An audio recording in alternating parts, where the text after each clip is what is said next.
بسم الله الرحمن الرحيم. السلام عليكم ورحمة الله وبركاته. فرينتني waxay gaar u tahay madaxweynaheena kala kashanaad mudane Mustafa Maxamed Umar mudane madaxweyne de markaad adiguna deyr weyn naga xiratay cidii aad wakiilka nooga ka ahaydna ay fariinteedu ku soo gaarsiin weydinooda khaaska ay u adeegeen dan baan ugu kaliftay in aanu social media horta fariimaha ku soo marino midna ilaa mudane madaxweyne markii sida ku meelgaarka lagu dooranayay waxaad ballan loogu qaaday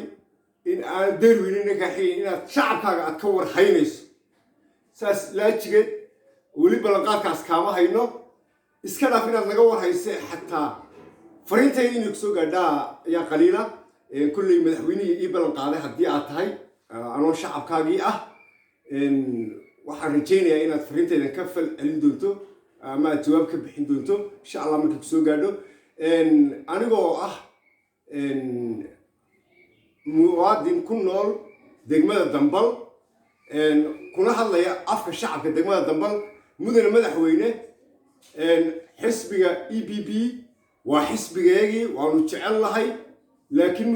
mudane madaxweyne mid baan cudurdaar ka leenahay xisbigu maaha in uu dadka isagu u soo cimaamado cid aan la rabin sawtii dawladda indhaheedii dhageedu ay shaqayn jireen waxaan leeyahay mudane madaxweyne ha ku sirmina EPP xisbigu yaanu ku sirmin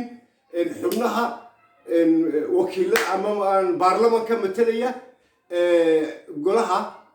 baarlamanka degmada Dambal xubnaha matalaya khaasatan ayaa ka hadlaya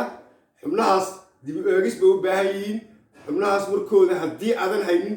mudane madaxweyne ama inaad dadka xoogaalka aad wareysato ayaa muhiima ama aad adiguba maadaama dawladdu waxaa la yidhi indho quraanjay leedaho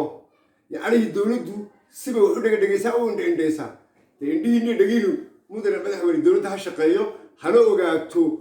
shacabkeedu cidda ay doonayaan marka halkaas dhaliil baa ka jirta hana ku sirmina aad iyo aad ba dhaliil u taala mudane madaxweyne adoo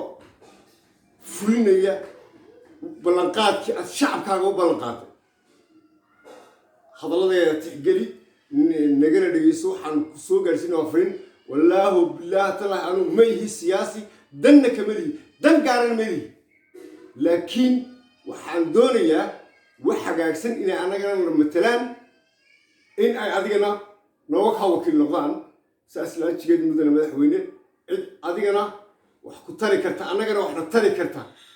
meeshaas waa inaad keensataa mase aha iminka dadka kuu joogaayay dad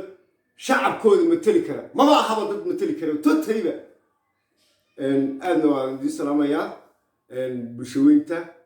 dowlad deegaanka soomaalida ku nool iyo madaxweynaheennaba aad baan u salaamaya dhammaan waa mahadsantihi السلام عليكم ورحمة الله وبركاته.